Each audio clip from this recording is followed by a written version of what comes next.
Hi friends, ഞാൻ ഇന്നലെ എൻ്റെ അമ്മമ്മയുടെ വീട്ടിലായിരുന്നു. അമ്മമ്മയെന്ന് പറയുമ്പം അമ്മയല്ല, അമ്മയുടെ കുഞ്ഞമ്മയാണ്. അമ്മയുടെ അമ്മ മരിച്ചുപോയി. പക്ഷേ അതിന് പകരമായിട്ട് അമ്മയുടെ കൂടെ എല്ലാ കാര്യത്തിനും നിൽക്കുന്ന ഒരാളാണ്.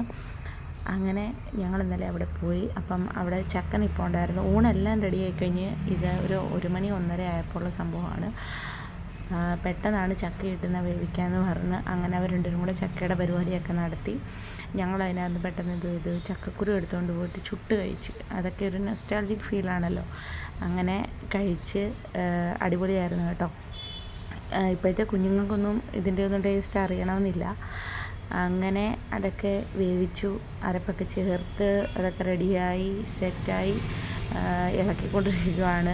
ചക്ക കുഴച്ചുകൊണ്ടിരിക്കുകയാണ്. എന്നിട്ട് അത് പ്ലേറ്റിനകത്തെടുത്ത് അത് കഴിച്ച് കാണിക്കുകയാണ്. പുള്ളിക്കാരി കുറേ ഡയലോഗും എക്സ്പ്രഷൻസും ഒക്കെ ഇടുന്നുണ്ട്. പക്ഷേ വോയിസ് എനിക്ക് ഇടാൻ പറ്റിയില്ല. കുറേ നോയ്സ് കാരണം അത് ഇടാൻ പറ്റിയിട്ടില്ലായിരുന്നു. അങ്ങനെ ചക്കയും ചിക്കൻ കറിയായിരുന്നു, അടിപൊളിയായിരുന്നു. പിന്നെ കുറേ ചോറിൻ്റെ കൂടെയും ഒരുപാട് കറികളൊക്കെ ഉണ്ടായിരുന്നു. പരിപ്പ്, പപ്പടം, ബീട്രൂട്ട് തോരൻ, അച്ചാർ. പിന്നെ വലിയ മീനുകളൊന്നും ഇപ്പം ആരും വാങ്ങിക്കുന്നില്ലല്ലോ. അത് കാരണം ചെറിയ മീനായിരുന്നു. അത് തേങ്ങ അരച്ച് വെച്ചായിരുന്നു. വേളൂരി എന്ന് പറയുന്ന മീൻകറി ഉണ്ടായിരുന്നു. അങ്ങനെ അടിപൊളിയായിരുന്നു.